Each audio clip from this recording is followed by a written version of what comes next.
Olá pessoal, tudo bem? Meu nome é Marcos Cardoso, sou prof de teatro e esse é mais um vídeo da nossa oficina de interpretação do Ponto de Cultura Salvador Dançante aqui de Salvador do Sul. Conforme o título diz, hoje eu trago aqui a fórmula mágica da interpretação. O que você precisa, os dois elementos fundamentais que você precisa para interpretar muito bem, tanto para a dança, quanto para o teatro, quanto para qualquer arte. Você precisa de duas coisas fundamentais, dois elementos mágicos fundamentais, e eu trouxe hoje eles aqui para vocês. O primeiro deles se chama estudo. E ele é fundamental para que você possa construir um trabalho sólido. Muita leitura, muito embasamento sobre o nosso mundo cotidiano, sobre o que está acontecendo no mundo, sobre o passado, sobre questões históricas. Então, o ator ele precisa estudar muito, precisa ter um embasamento muito forte sobre tudo que ele está interpretando, ou seja, ele não pode chegar e simplesmente fazer qualquer coisa, porque aí a arte vira um qualquer coisismo e não é isso que a gente quer.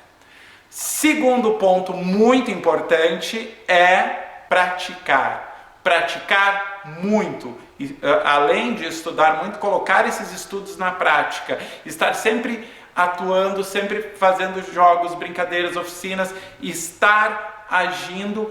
A gente costuma falar no teatro que teatro é tentativa e erro, porque a gente vai tentando e errando, até chegar numa construção interessante. E isso é uma coisa bem bacana. Eu provoquei vocês com esse título, com a ideia de fórmula mágica, porque como a gente viu no vídeo anterior do Stanislavski, e quem ainda não assistiu, por favor, acessa, mas como a gente viu, não existe um método, não existe uma fórmula mágica que você vai sair, não existe um jeito de fazer. E esse é o maravilhoso do teatro. Existem algumas artes, como a música, por exemplo, que ela é mais matemática. Ou você acerta ou você erra, ou você está afinado ou está desafinado. No teatro não. O teatro é aberto para inúmeras possibilidades. A gente dá algumas dicas, algumas regras. Essas regras, na verdade, são frutos de experiências anteriores de outros artistas, né? O próprio Stanislavski, ele parte da observação para criar as suas dicas, para criar os seus jogos, as suas dinâmicas, para conseguir com que o ator desenvolva certas características que vão ajudar ele na interpretação. Então, não existe uma fórmula mágica. O que existe é dedicação, em primeiro lugar, muito estudo aplicado, estudar muito, e não sou eu apenas que digo isso. Quem diz isso são os grandes atores também. Um exemplo disso é minha tia, Laura Cardoso. O ator esquece que ele tem obrigação de ser culto, de ir à escola, de estudar a vida inteira. O ator tem que acompanhar o seu tempo em todos os sentidos. O ator é uma coisa importante, é uma coisa que fala com o povo, fala com o público. Então, ele não pode dizer besteira, ele tem que ter, se não tem uma grande cultura como você, ele tem que ter um certo conhecimento das coisas, do mundo, do seu país, da sua... Tem que se ler muito. Gente, brincadeirinha, ela não é minha tia, quem me dera ter como tia essa grande atriz que é a Laura Cardoso, que está com seus 90 anos. São diversas gerações que já assistiram a Laura Cardoso e o trabalho excelente que ela desenvolve tanto na televisão quanto no cinema. Quem mora mais no eixo Rio-São Paulo deve ter assistido bastante ela no teatro também. Então, como eu provoquei vocês no título, não existe uma fórmula mágica. O ator precisa estudar muito, trabalhar muito. Mas o maravilhoso do teatro é isso. Não existem limites. Não existe o certo e o errado. A gente transcende essas barreiras de certo e errado. Tanto que um grande erro no ensaio pode se transformar numa cena fantástica, magnífica. Isso é o interessante da construção cênica, né? Por isso, muitos ensaios, para que a gente vá lapidando o nosso trabalho, para que a gente vá desenvolvendo ele. Então, desculpa desapontá-los, porque não há uma fórmula, não há uma varinha mágica que o diretor chegue e plim, agora o ator está pronto. Não, é muito trabalho, é muita construção, e as duas bases são estudo e prática. Estudo e prática.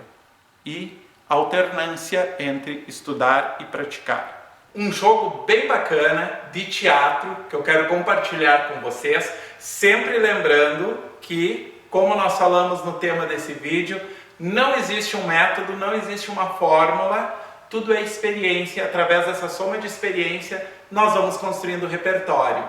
Então, esse é um jogo que pode auxiliar muito no trabalho de imaginação.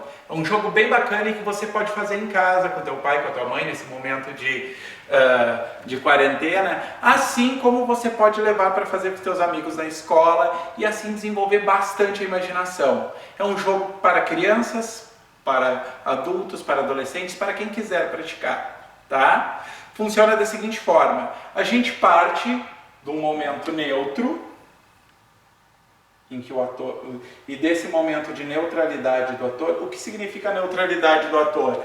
O ator estar com os braços estendidos ao lado do corpo, joelho levemente flexionado, pezinhos retinhos, postura, preparado para o que der e vier.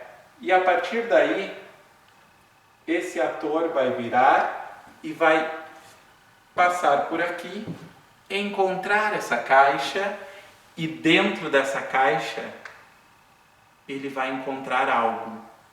Ele vai abrir a caixa e perceber que a caixa está cheia de imaginação.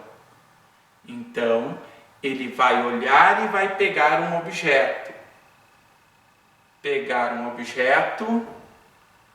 Muito bem. Ele pegou o objeto, usou o objeto, e aí cabe a ele levar esse objeto embora ou colocar o objeto de volta na caixa. Cabe a ele também deixar a caixa ou não, e ele vai e posição neutra novamente, e o jogo termina. Aí, quem está assistindo vai poder interagir e perguntar que objeto era, e tentar descobrir que objeto era este.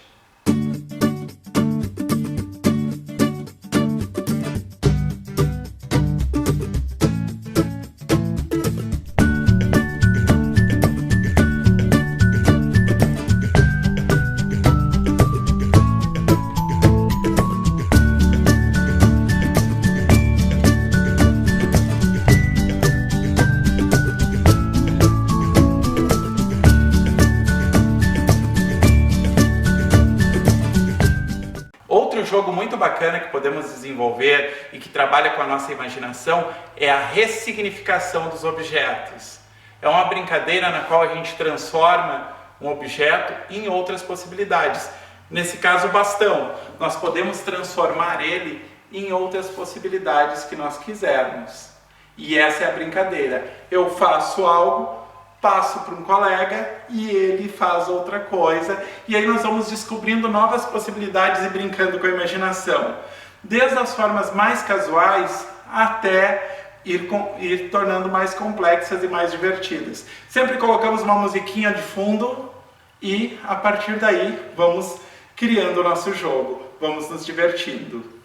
Então, esse simples bastão pode se transformar numa vassoura, de repente, e daí tu passa pro coleguinha que de repente vai transformar numa espingarda, outro coleguinha que vai transformar num cavalinho, e aí pode surgir um coleguinha que de repente vai transformar esse objeto numa escova de dente, né? Pode surgir outro que vai transformar numa bela guitarra, e aí nós vamos transformando esse objeto e construindo novas possibilidades, e assim trabalhando com a nossa imaginação, que é a base do trabalho do ator. E aí, vocês já fizeram algum desses jogos no teatro? Peço que vocês me mandem como foram as experiências teatrais de vocês? Qual foi o jogo mais legal que vocês fizeram até hoje? Qual é aquele que ainda deixa saudades? Qual foi a peça que você montou que você mais gostou? Que mais te marcou? Conta aqui para nós nos comentários. certo? Aguardo vocês no próximo vídeo. E quem tiver alguma dúvida, também é só perguntar aí, tá? Forte abraço, até a próxima!